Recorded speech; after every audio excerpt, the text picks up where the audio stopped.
dapat pigilin si Senator Bato kung siya ay aalis sa Pilipinas sapagat walang basihan, at binabalaan po namin ang DOJ na kung gagawin nila ito, they will have to face the consequences. At sinabi ko po rito, just very briefly, sabi ko, ako po ay umaasang titimo sa inyong kaisipan. Sinabi ko, ako po ay umaasang titimo sa iyong kaisipan. Titimo, tatata. Oo, Tagalog, titimo. Kaya nilagay Sa ko. Binisaya pa yan, dapat mo lantik sa imong alimpatakan. Yun! Mismo! Kahit hindi ko naintindihan. Sabi ko, ako po ay umaasang titimo sa iyong kaisipan na hindi lamang sa batas ng tao, kundi sa batas ng Panginoon man ay may araw ang Panginoon kung saan kung kayo ay tiwali. Ayon kay Propetang Isayas ay mapapahamak kayo. Yun ang sinabi ko sa kanya. Kaya sinabihan ko si Secretary Vida na titimo sa iyong isipan dapat. Oo, yan. Kaya Secretary Vida, titimo dapat sa iyong isipan yan mga sinabi ko.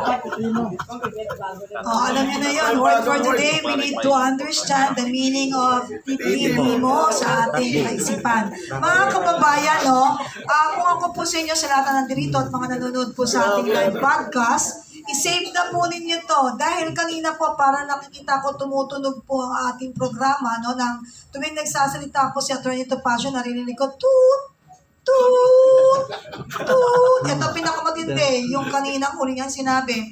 If I were you, save na po nyo kasi mawawala po yan sa tatanggalin nila yan.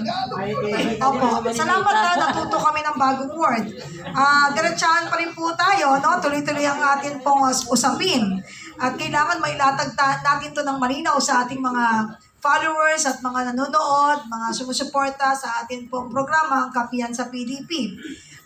Sa tatlo natin pong mga palauhin ngayon, kung naniniwala po si Senator Bato na wala siyang ginawang mali, bakit tila may urgency na umiwas sa mga operatiba? Atty. Torion. Well, actually, nasabi na namin, no? This is an assertion of his individual rights, human rights as a Filipino citizen. Kaya nga po, yung sabi doon sa isang broadcaster na, bakit siya magtatago? Hindi po siya nagtatago, nag-assert siya sa kanyang individual rights, human rights as a Filipino citizen. Kasi nga po, yung executive department through the NBI is hell-bent in arresting him even if there is no Philippine recognized warrant of arrest or Philippine issued warrant of arrest. So, kaya nga po, how would he be able to protect his rights kung magpadakip siya at dalhin siya doon sa Netherlands?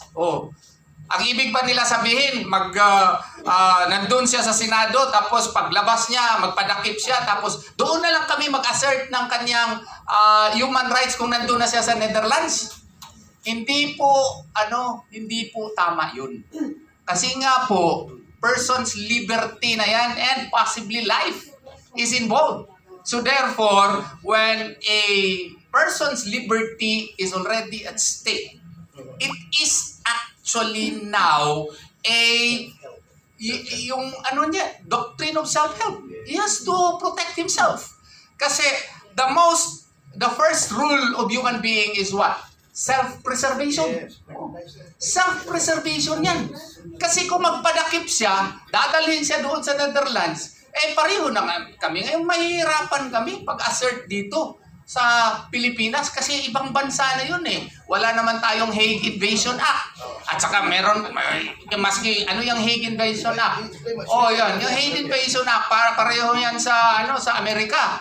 Yung Hague Invasion, kung mayroong tao na dadakpin, kung American ka or any American allies, no? Dadakpin ng ICC or any foreign court, no? Without respecting the US laws. pwede mag-organisa yung presidente at invade yung para to extract him. Meron silang batas. Wala naman tayo. At saka kung meron din tayo, ano bang kakayahan natin ipag-gira doon sa Netherlands? Siguro mga wakwak padala natin doon, no? Maski mga wakwak siguro dalhin natin doon. Yung mga Attorney, may sinasabi po si Attorney Topacio. Ano, matibag. ay, padala si Matibag doon. Ako, matitibag siya doon. Mahirap po yun. That's why self-preservation yun, while at the same time preserving his right also under Philippine laws in order that his rights would be protected via judicial remedies. And meron kami ngayon, yun nga sa Korte Suprema na pending.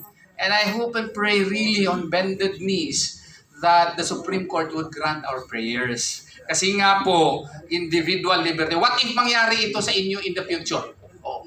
Mangyayari sa inyo, merong foreign warrant. Maghahanap kayo ng mga kagaya ni Attorney Israelito Turion, Attorney Jimmy Bundok, Attorney Topacio, para dipinsahan ng mga karapatan ninyo. Kasi delikado ito, foreign warrant. Idiretso mo lang implementa as if it is a Philippine court-issued warrant. Kalukuhan talaga hindi nyo nakikita. What if mama nyo, papa nyo, may isyuhan ng foreign warrant? Diretso lang i-implementa, payag kayo? Bakit? Kailan ba tayo naging tuta ng ICC? Kailan ba tayo naging tuta ng mga dayuhan?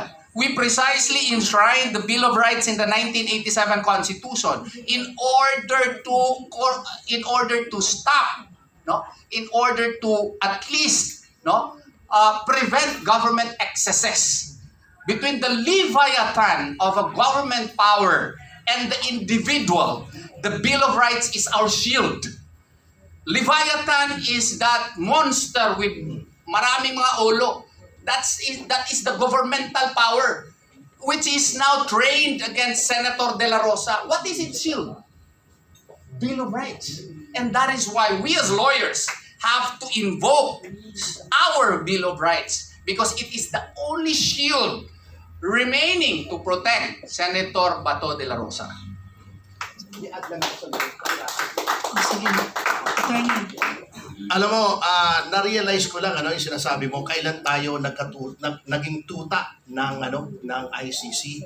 Alam niyo, ang malungkot diyan pag nangyari ito magkakatuta ang ICC rito kay Marcos. Parang nagkatuta ang ICC kay Pangulong Marcos. Yun ang malungkot diyan.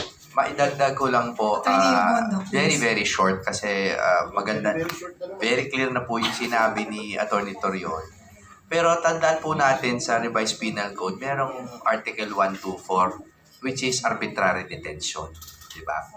Ang arbitrary detention ay ang mga law enforcers halimbawa without legal ground, mga aresto. Tama? Ibig po sabihin, the Revised Penal Code recognizes na nagkakamali din po ang mga law enforcer. Kaya nga may krimen ng arbitrary detention. Kaya po si Senator Bato ay umiiwas dito dahil a crime can be committed on him.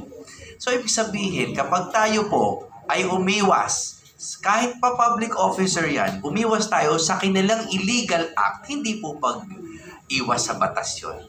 Pagtataguyod po ng batas yun. Ganun lang. Attorney, kanina po nabanggit ni Attorney Torion, ilang ulit po sinabi niya, wala pong hindi tayo tuta, Hindi tayo tuta at walang Pilipinong naging tuta. Sa totoo lang, talagang hindi po tayo tuta. Pero marami po ngayong aso. Sa totoo lang, natataka ako, daming kumakahol. Wala na, maraming buto Maraming buto. Bumalik po tayo sa para po magkaroon tayo ng historical perspective. Ongoing naman lagi yung tension between the executive and the judiciary. Ang executive dati pa, gusto lagi na kamkamin po, hindi lang po itong administrasyon na to be fair. Lahat po ng executive gusto laging pabilisin ang kanilang proseso. Katulad po nung Salazar versus Achacoso na binabanggit ni Attorney Torion, na ang gusto naman at that time, ang POEA yata, gusto nila, basta yung closure order nila ay basta ma-implement na hindi dumadaan sa judge. Lahat po kasi ng executive may tendency yan na magmadali. And kuminsan for good intentions naman. Pero tandaan niyo po kuminsan that the road to hell is paved with good intentions. Hindi po porke maganda yung intention nila. Kahit ito, sa puso nila, ang intention nila, nag-ahabol po sila ng fugitive in their mind. Mali pa rin po na idaan yan without judicial processes. Thank you very much. Ngayon naman po, ibigay natin ang floor para po kay Attorney Yvette kasi Yung ating konstitusyon mismo ay nilabag nila, no? And they even also violated even their own Rome Statute.